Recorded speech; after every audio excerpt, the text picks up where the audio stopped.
the People Strategy Forum. And today's conversation is one I've been looking forward to for a while.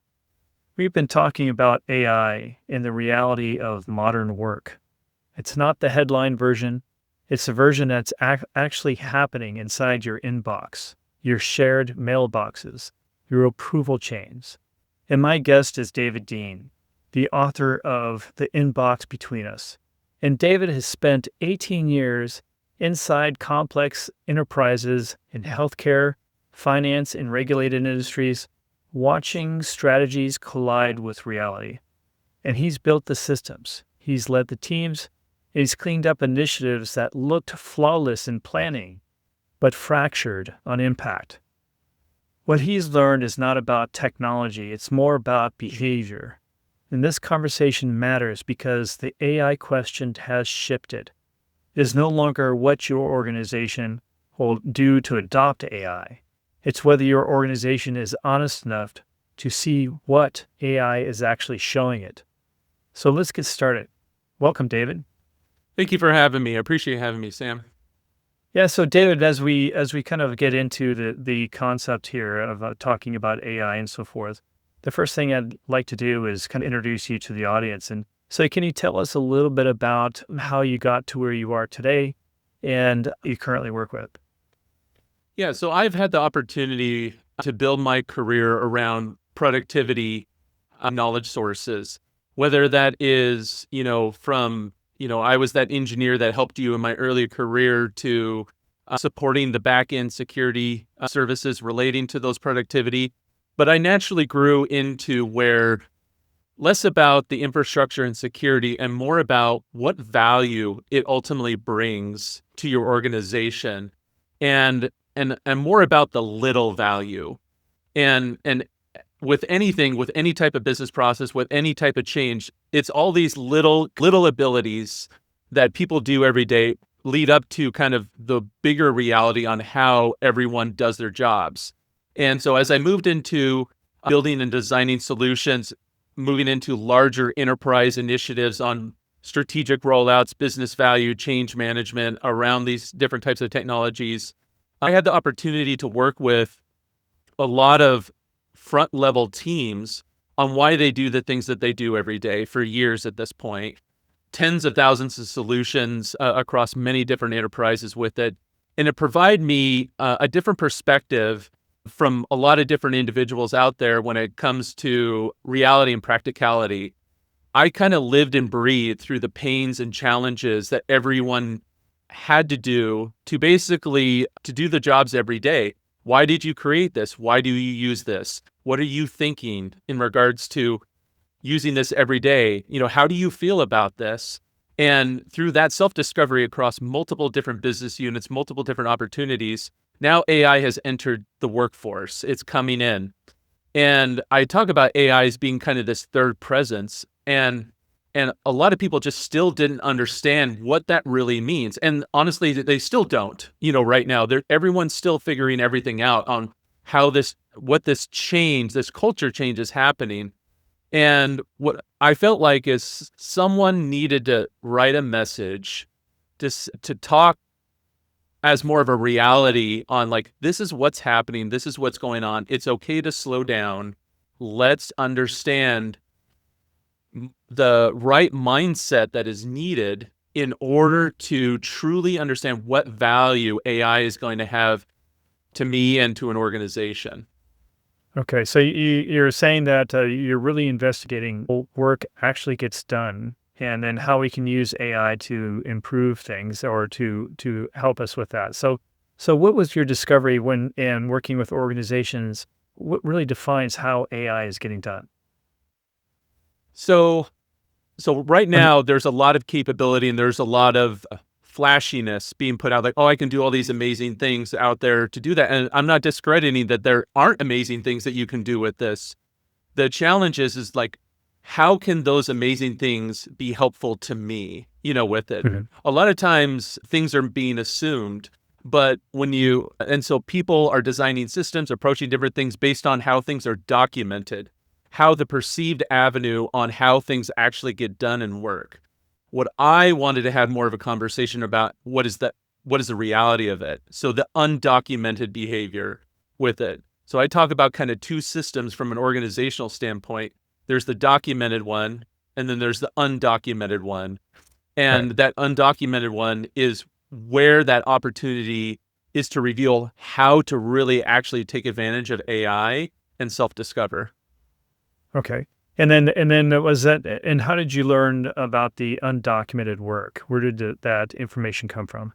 So a lot of it comes just from my own personal observations, but a lot of times it came from the different business members I worked with every day through all the years of my career.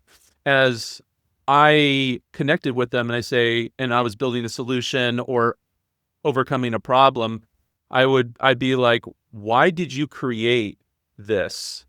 Okay. This artifact. And I'm not talking about just like, well, I need to do business process A, for this. And I was like, no, no, no, no. What are you thinking? What drove you to create this? Why do you keep maintaining this around it? Those dynamics matter because a lot of times these are like, I still need to do my job. I need to get things done. These are the tools that are available to me. I'm going to make that happen. And, sometimes they don't have tools. Sometimes they don't have funding. There's all different kinds of inputs and dependent outputs, and people just still need to do their jobs with it. And that's one thing I don't really like the term shadow IT or shadow AI, because while there is merit from a security standpoint on that, the deeply human aspect is that term forgets why those are created, why those are established. People are doing this to survive in their jobs because there's an expectation and they're utilizing what's available to them to meet that expectation. So the thought is let's listen to this particular deliverable. Let's look into the workflow that supports it and break that workflow down to see if it really makes sense to continue doing it that way. Is that right? Yeah, Okay. absolutely. And the challenge, though, is like some of these are documented, some of them are never ever documented, but some of these are documented. And the while those documented ones make sense to a degree, there's a lot of things that go into that documented that are not documented. And where is there opportunity to understand that? Because if AI is here to mimic human behavior, then make it human. That's the whole reason why AI is there is to industrialize human behavior in different ways. So, but it seems like a lot of times when people are designing solution or approach it, they're forgetting the human part, the human dynamics, the organizational workplace dynamics with that. And so what I talk about is that undocumented behavior and record is documented somewhere. And that's kind of what my book is to reveal, is that there's this inbox. And email is going to be around for many years, 50 years from now. So the question is where is that undocumented behavior documented? It's documented in our emails, our chat messages, our meeting transcripts. All of our workplace dynamics are stored in there. And before you approach AI, you should self-discover those workplace dynamics to understand those dynamics, because sometimes it may not even be a solution. It may not even need to be AI to solve the issue or problem. It may just be a conversation with someone. Someone just doesn't Mm-hmm. understand something with it. So let's approach that before we do any kind of major investment in a solution. Sometimes it does reveal we need a better streamlined process relating to it. So how can we use these dynamics to help self-discover? Okay. And so what is the most common or most reoccurring example you can give me of that? I mean, what do you see that happens most often with businesses?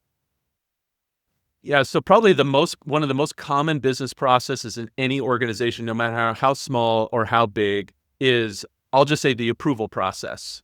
Mm-hmm. Why does it take so long for something to get approved? Usually something is sent in an email or even an automated process with it. So why is that?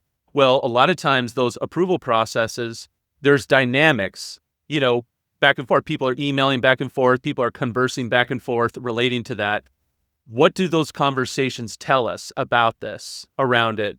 What does that person's calendar tell us about that? That person may be booked for, 8 hours a day for the next, 4 weeks. That's why things are not getting approved with it. So maybe we need to change our business process. Maybe we need to change the approver. Maybe we need to give less work to that individual so they have opportunities to improve, with that.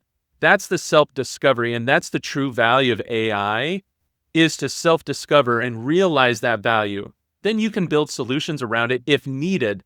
But sometimes the solutions, it's still a people process that may need to accomplish that. So don't put your money where you don't necessarily need to put your money if you can just solve the problem between the human connections that we have. Okay.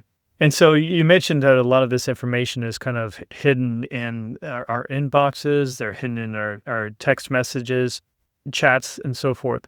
So how can we leverage AI to really unfold this? I mean, is it really a human interview process, or do you use AI to kind of go through all that data? So it's the question is, first of all, is curiosity. So Hmm. like what I usually recommend from an organizational process, like pick an organizational process that everyone has a shared problem with. It's not just you, it's other people have a challenge with this. And you have copies of all of those dynamics within your email, because you're copied, you're CC'd, related to these, you're part of that conversation. Start asking questions around that dynamic, because it's not just one question, then you're done. It's usually a chain of questions in order to gain those insights with it.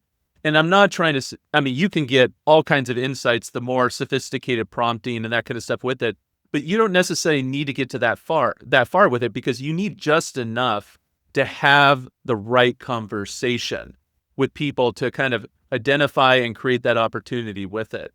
So from a business process standpoint, identify a pain point in which shared people, and they can ask questions around that. So with the approval processes, what are they discussing relating to this approval process? What other conversations is this person involved with over this period of time, keeping them from being able to potentially approve this that I may have access to around it? That's going to create some insights, because I don't know how they do their jobs every day. I don't know their dynamics and their struggles and challenges with it. So there's a lot of information that can be potentially revealed. Now, that's more of that business process standpoint. But here's also an opportunity from a self-realization standpoint. Is like, where does AI have an opportunity for us to discover how I can improve the way the things that I do?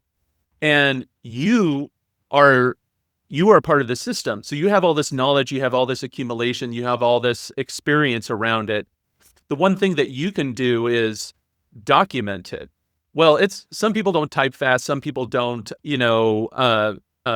can easily put things together. Well, utilize AI's advantage. So almost everyone has a mobile device or some kind of dictation device, with their computer. Why don't you just start writing it out? Like, as you said, self-interviewing. Tell me how I do my job. I want to tell the machine how I do my job every day. Just start writing all that stuff out. Then throw that into AI to help organize it, and then start asking questions. Where is their opportunity? What is their opportunity to self-realize what I do every day? What is their opportunity where I could potentially improve, in the things that I do? How can I better communicate, with those different types of dynamics? Mhm.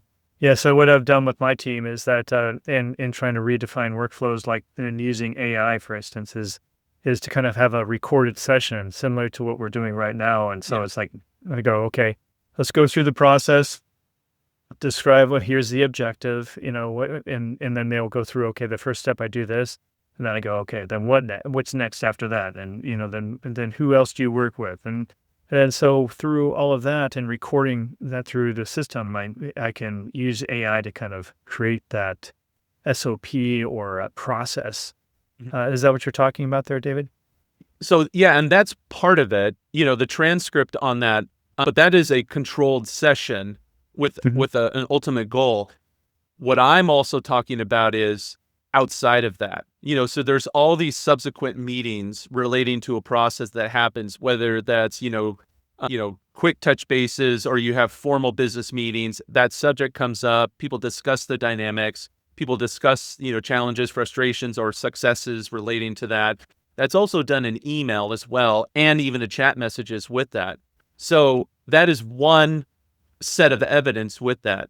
But then that real human dynamics, those real kind of intimate challenges or problems are more of that organic space. And that organic space can tell you a lot of different things around it, including like, you may have workplace dynamic challenges relating to it. You may see two people that are at odds in regards to a particular subject or particular topic relating to that. Maybe it's like, as a leader, it's like, I need to go have a conversation and work these things out because maybe that can address our business process, more formally with that.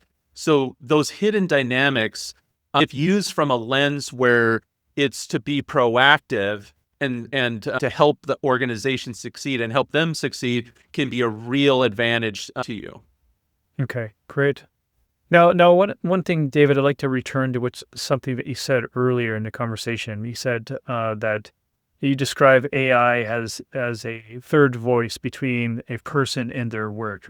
So you mentioned that a lot of leaders have a hard time understanding what that means. So can you dive into details around that concept? What I like to think about with AI is it's a third presence, and you have to develop a relationship with AI, with it, because a lot of times where AI comes into play is that it's an assistant in many different ways. So if you think about, what if you hired a duplicate of you, but they were like front end entry level, highly capable type of individual, but how are you going to cultivate that individual to basically eventually be you and work in the dynamics that you work and how you think and how you do these different types of things? That's all relationship building. Now, it's only going to have a certain set of knowledge, certain set of capabilities, but you have to cultivate it. And it relies on you to help it understand and help how it can provide value. So you think about the dynamics and teaching like a junior coworker on how to do these different things.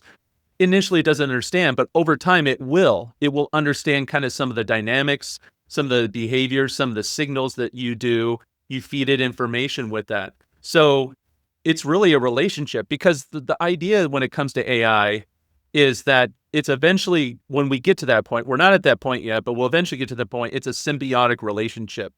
AI is going to rely on humans in order to succeed in everyday life. And it's also, users are going to rely on AI in a lot of circumstances, not all, but a lot of circumstances, to succeed as well in that regard. And it's going to be kind of a tightly coupled relationship with it in the long run. It's going to take some time to get to that point with it, but ultimately that's what it comes down to. And so the only way to make a relationship work is you have this kind of triangle of a relationship. There's you to AI, and there's AI to your organization. You all have to kind of figure out what that relationship dynamic is going to be and what that ultimately means, because the relationship between AI and the organization and to you and to AI is going to be different, and it's also going to be aligned. So how do you manage that? Like, how do you manage that relationship dynamic? And if you think about it in people terms rather than technical and systematic terms, it makes a lot more sense, and people are able to connect to it better if they think through human dynamics. Okay, and when you say thinking about it through human dynamics, you're to kind of put the AI in a human's shoes. Is that what you're saying? Kind of think of it as another. Yeah, as another coworker. Now, it's never going to be human, so you have to understand its limitations with it.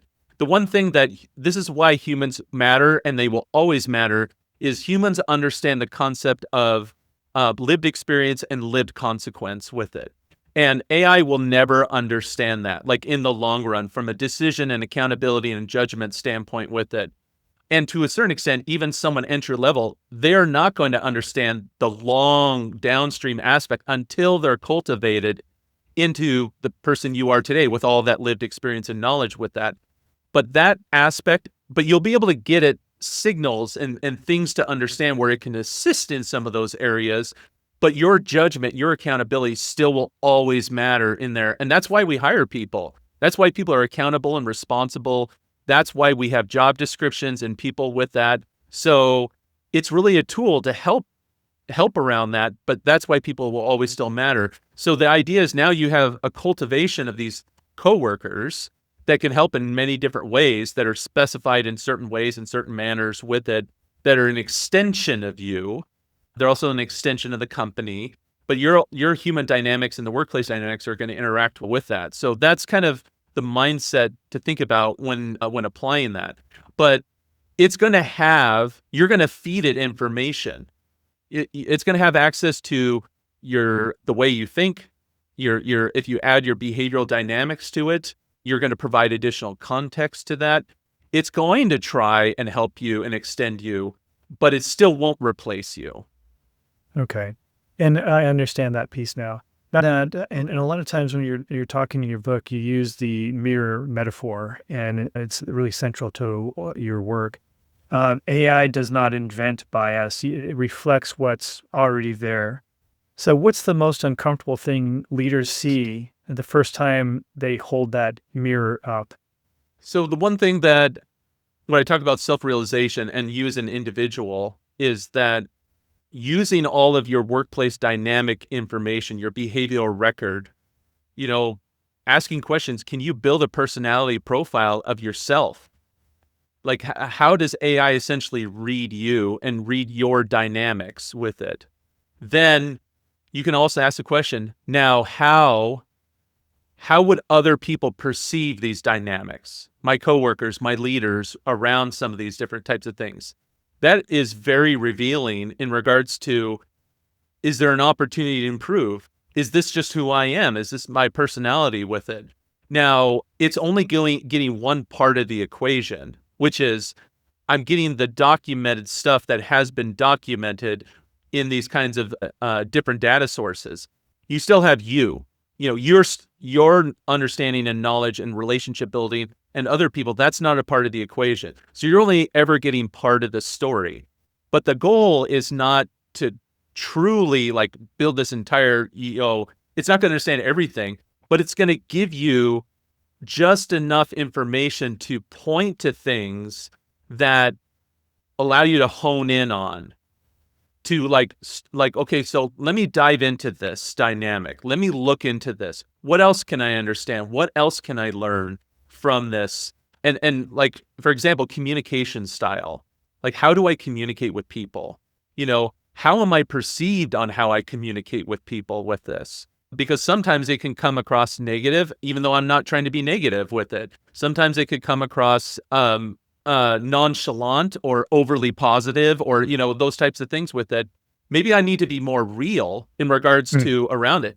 And sometimes that's different for different people. If you think about, as a leader, you learn to talk to different, individual that's more analytical, an individual is more directive, someone who's more amiable. You change your language in that regard. And so can that provide insight to me as well, so I can better communicate with these different individuals with this? So I talk about that human dynamic a lot, but even as an individual contributor, how can I communicate to my leadership more efficiently so they can better understand their goals, their values, their opportunities with what I'm trying to convey with them? And so all of those dynamics is all available in the inbox, this behavioral record in this space.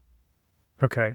And I think that's, I mean, tell me if I'm wrong, but in your book, you're mentioning, you bring up the old adage of garbage in, garbage out, and you replace that with behavior in, behavior out. Is that kind of what you mean, is understanding behavior, understanding our personal behavior and how we communicate with others, and ensuring that we train artificial intelligence on that initiative or on those details? Yeah. So because from the documented system, that doesn't that factors in controlled steps that everyone expects everyone to do. And for the most part, for a lot of things, they do that, but it doesn't capture the hidden steps, the hidden dynamics, the hidden conversations that need to happen in order for that step to flourish. So if we can have AI truly understand human and organizational dynamics as an input, AI can work better for us to understand that. But that also provides bias influence. Because, and I talk about this a lot in the book, is definitions.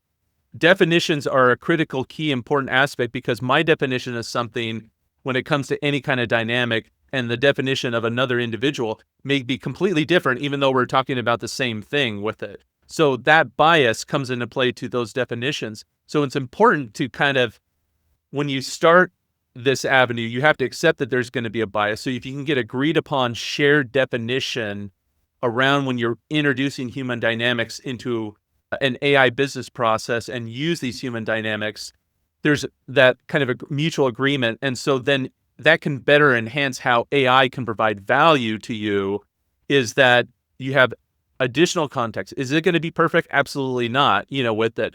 But if you design AI in such a way where you account for that, where you account for the human element of the things that we do well as humans as a part of this, and design a solution that way, or design a business process that way, it's just going to be that better.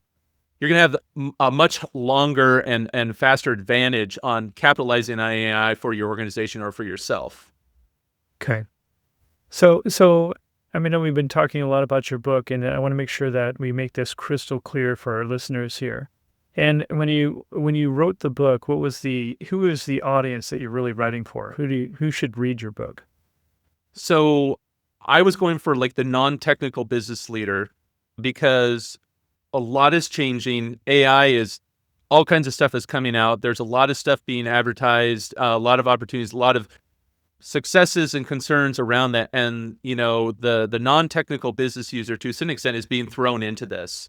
And when I was last year, and as I was working with different business leaders, they were concerned. There's a lot of concern. I don't know what this means. I don't understand how this is going to plug in. I understand from a technical opportunity, but I don't understand what is changing, on how my workplace is changing.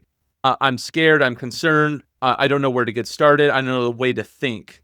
And with that, I felt like there wasn't enough message in the workplace dynamics being written there. And so what I wanted to have is a real conversation with business leaders and individual contributors out there, saying, this is what this means. This is why you are important. This is why you are valued as a human. This is AI entering the workplace. This is ultimately what it means. This is why you still matter. This is where AI is going to help. This is how it's going to emerge. And this is how what change really looks like for an organization and for yourself.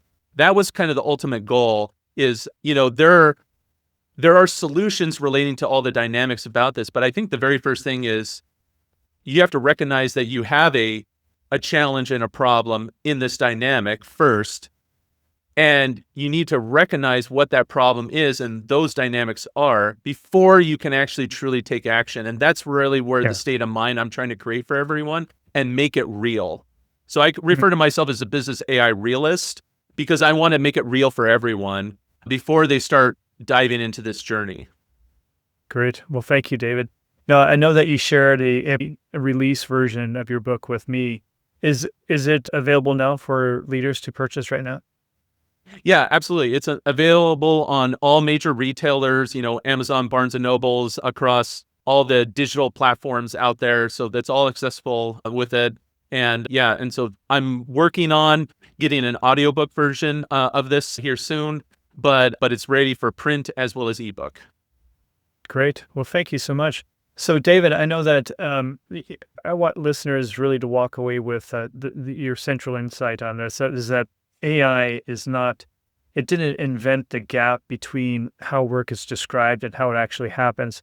It's just stop letting everybody know that gap is there. We just need to use AI. We need to partner with AI and how to understand it effectively and find new ways to solve the future of work. And so thank you for bringing that to our leaders today. Really appreciate it. Yeah, absolutely. And what I would like to leave off of with to everyone out there is, a lot of people don't get a chance to hear a thank you. So I want to say thank you to all the working people in the world. We appreciate everything that you do and everything that you provide. You matter, and you will still matter even 50 years from now in this AI changing world. Keep at it and keep providing the services that you provide. And thank you. Great. Well, thank you so much, David. That's sweet. So once again, for our leaders out there, the book is titled An Inbox Between Us. And so if this conversation has changed the way that you think about AI inside your organizations, I'd like you to do three things. First Ensure that you follow the People Strategy Forum so you don't miss out on what's coming next. And then, most importantly, share this episode with one leader who needs to hear it. And pick up David's book, An Inbox Between Us, and it's available now. And then come back onto the podcast here, leave a comment, and let us know what you think about all that. But once again, I'm Sam Reeve, and I thank you for being here. We'll see you next week on the People Strategy Forum. All right, take care.